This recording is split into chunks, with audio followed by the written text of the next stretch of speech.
नमस्कार मित्रांनो, स्वागत आहे पुन्हा एकदा मराठी लाईव्ह चॅनलवरती। मित्रांनो, केंद्रीय कर्मचाऱ्यांना झटका बसलेला आहे। महागाई भत्त्याचा खेळ झाला आहे। केवळ मिळणार एवढीच वाढ।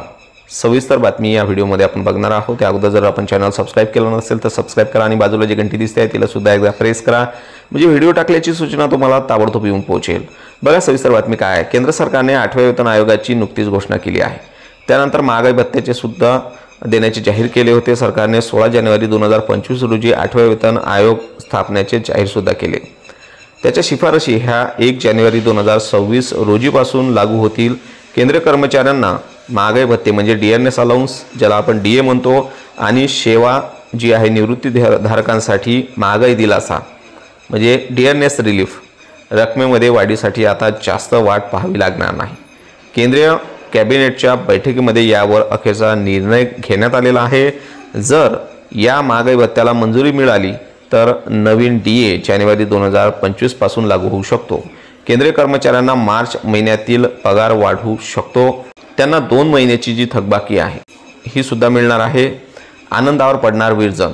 कोणत्या आनंदावर पडणार विरजण ते सुद्धा बघा की गेल्या काही वर्षांपासून केंद्र सरकार होळीच्या जवळपास डीए मध्ये वाढीची घोषणा करत असते, पण यंदा आपण पाहतो की कर्मचाऱ्यांच्या पदरामध्ये निराशा पडू शकते। अखिल भारतीय ग्राहक निर्देशांकाच्या आकडेवारीनुसार यंदा डीए मध्ये केवळ 2% वाढीची शक्यता आहे, जी गेल्या 7 वर्षातील डीएच्या तुलनेत सर्वात कमी असेल।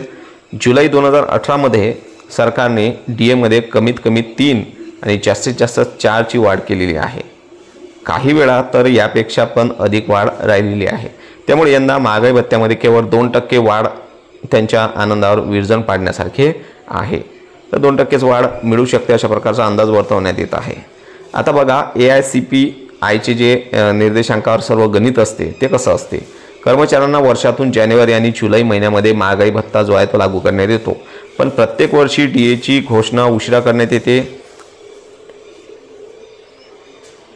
कर्मचाऱ्यांचा महागाई भत्ता निश्चित करण्यासाठी केंद्र सरकार अखिल भारतीय ग्राहक निर्देशांकाचा किंमत निर्देशांकाचा म्हणून आपण आधार घेते।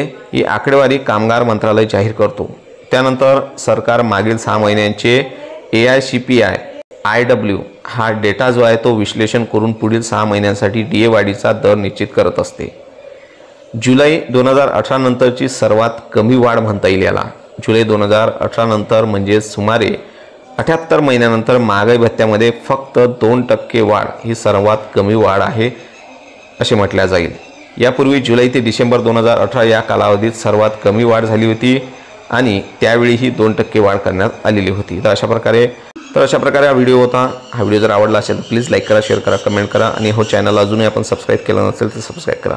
पुन्हा भेटूया अशाच एका नवीन व्हिडिओमध्ये नवीन माहितीसह। तोपर्यंत जय हिंद, जय महाराष्ट्र।